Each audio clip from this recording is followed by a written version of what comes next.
6h30, 9h, les matins de France Culture. Guillaume Erner. Alors là, Marguerite Caton, bonjour. Bonjour Guillaume et bonjour à tous.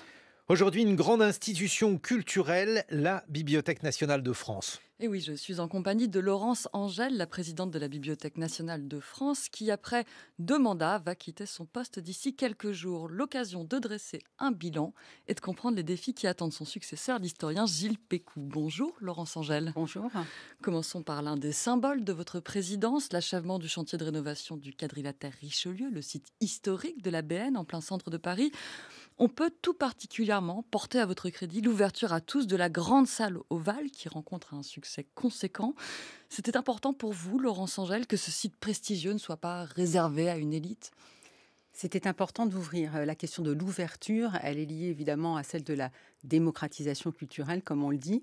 C'est en tout cas un motif qui est au fondement de mon engagement dans les politiques culturelles depuis 30 ans. Et je pense que dans une institution comme la Bibliothèque nationale, c'est d'autant plus important qu'elle incarne, c'est sans doute l'institution qui incarne le mieux, le plus finement, le plus largement, le plus sensiblement aussi, l'histoire de notre pays, l'histoire intellectuelle, culturelle, artistique, politique aussi. Et donc, lorsqu'on préside une institution comme celle-ci, on ne peut pas ne pas avoir en tête l'idée de son ouverture, en tout cas de la capacité qu'on a ou pas de rendre accessible cette histoire. C'est des collections vraiment extraordinaires et l'idée était de les rendre accessibles. Pas n'importe comment, pas en renonçant à d'autres missions, on y reviendra sans doute, mais de faire en sorte que tout un chacun puisse prendre conscience de ce qu'est la Bibliothèque nationale. Ces collections, c'est pas celle de la bibliothèque, il faut toujours l'avoir en tête, c'est les collections nationales, c'est-à-dire un bien commun. Il faut qu'on puisse s'en saisir, en avoir la compréhension sensible. Donc, c'est pas que la salle ovale, c'est aussi un musée. Il y avait vraiment ces deux idées dans celle de l'ouverture. De l'autre côté de la Seine, le site de Tolbiac a peut-être été moins favorisé par vos mandats. La réforme de la communication des documents chercheurs en rez-de-jardin a créé une importante polémique. Les chercheurs, c'est un peu le public captif de la BNF, celui qui ne peut pas ne pas y aller. Dans un contexte de budget serré, Laurence Angèle, est-ce qu'il n'est pas tentant et risqué d'en faire une variable d'ajustement ? Ah, ce serait une erreur, surtout. Donc, je vais peut-être revenir un petit peu sur tout ce que vous dites. Richelieu, c'est en effet la partie visible, la plus visible de ce qui a pu être fait. Mais, et c'est, vous l'avez dit aussi, un succès. Donc, une très grande fierté pour moi et une fierté au carré parce que ce que je vois, c'est pas tellement le nombre de visiteurs qui est très important, vous l'avez dit, et le fait que cela rejaillisse sur l'ensemble de l'institution parce que si en 2023, on a accueilli historiquement le nombre le plus important de visiteurs, ce n'est pas que à Richelieu, c'est sur les 2 sites. Donc, il ne faut jamais, à mon sens, privilégier un site sur l'autre, une mission sur une autre, sinon on fait erreur, on va dans la mauvaise direction et on conduit la bibliothèque à l'atrophie. Donc Tolbiac n'a jamais été secondaire pour moi, encore une fois. Alors vous dites public captif, ça se discute parce qu'il n'y a pas de public captif, il n'y a que des publics qu'on va chercher, qu'on convainc de venir. Et Richelieu, c'est ce qui permet de comprendre ce qu'a été la politique culturelle, mais surtout la politique des publics.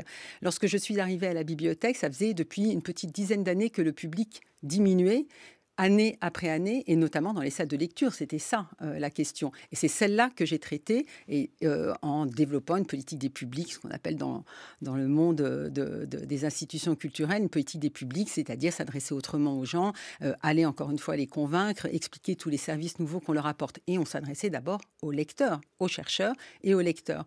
Donc Tolbiac n'a pas été abandonné. Et encore une fois, si on essayait de jouer les choses de cette manière-là, je pense qu'on se tromperait parce qu'on risquerait de dénaturer la bibliothèque, ce que je n'ai jamais voulu faire. Voilà. En revanche, il y a évidemment des problèmes budgétaires, c'est incontestable. Et Tolbiac est un bâtiment qui est daté, qui a été conçu à un moment où les questions énergétiques, les questions environnementales n'étaient pas présentes. C'est des questions qu'on traite d'ores et déjà. Venons-y sur ces questions budgétaires et le bâtiment de Tolbiac. Est-ce que vous pensez qu'à moyen terme pourrait s'imposer, comme c'est le cas d'ailleurs dans le nouveau site de la British Library à Boston Spa, une communication différée des documents ? Ça permettrait d'externaliser les magasins où on stocke les livres, de dégager des espaces à Tolbiac. Vous l'avez dit, c'est un bâtiment extrêmement cher, notamment à chauffer. Ça, c'est envisageable, Laurence Angèle ? Alors, dans une certaine mesure, c'est envisageable. C'est tellement envisageable que je l'ai conçu et préparé avec le nouveau site que nous sommes en train de construire. C'est vraiment une nouvelle étape dans l'histoire de la bibliothèque. À Amiens, on vient d'en désigner les architectes, donc le chantier est parti. On rentre dans des questions qui sont un petit peu arides, hein, celle de la gestion, mais réduire l'empreinte énergétique du site Tolbiac, c'est ce qu'on a déjà fait avec des efforts. On aurait pu faire mieux si, par exemple, on avait obtenu de pouvoir changer toute l'électricité, toutes les ampoules pour mettre des ampoules LED, mais ça n'a pas été retenu par le gouvernement. Mais il n'empêche qu'on a déjà fait beaucoup d'économies. Avec le site d'Amiens, une partie des collections va en effet être externalisée, celles qui sont le moins communiquées et le moins utilisées par les usagers. Il faut toujours tenir compte de la réalité des usages, ne jamais contraindre de manière irraisonnable la pratique de la recherche. Encore une fois, la bibliothèque, c'est une bibliothèque de recherche. Et donc, il faut faire les choses de manière, en tenant compte de la réalité. Et puis, il n'y a pas que cela. Il y a aussi les personnes qui y travaillent. Parce que dans cette capacité que nous allons avoir grâce au site d'Amiens de libérer des espaces de réserve, hein, de stockage, en plus que de nous permettre de continuer l'histoire du dépôt légal numérique. Il y a la possibilité, c'est vrai, de, comme on dit, valoriser des espaces, de les louer. Et il y a aussi la possibilité d'améliorer les conditions de travail. Je vous donne un petit exemple. Hein. Depuis que le site Tolbiac existe, il n'y avait pas d'espace de repos pour les agents à la lumière du jour. On les a déjà créés, donc il y a des améliorations qu'on peut faire d'ores et déjà. Vous avez parlé du dépôt légal numérique, c'est un autre chantier de votre présidence, Laurence Angèle, moins visible peut-être, qui n'en est pas moins important pour autant. L'une des missions de la BNF depuis plus de 5 siècles, c'est de conserver pour l'histoire et la connaissance un exemplaire de toutes les publications. Différentes lois l'ont étendu au patrimoine dématérialisé. Où en est-on? Parce qu'un lanceur d'alerte a publié dans cet été sur Atlantico de nombreux documents attachés d'ailleurs à son article. Il a signalé que les livres numériques auto-édités échappaient au dépôt légal. Ça, c'est absolument faux. Donc, le dépôt légal, c'est 1537. Donc, c'est, vous l'avez dit, une vieille histoire.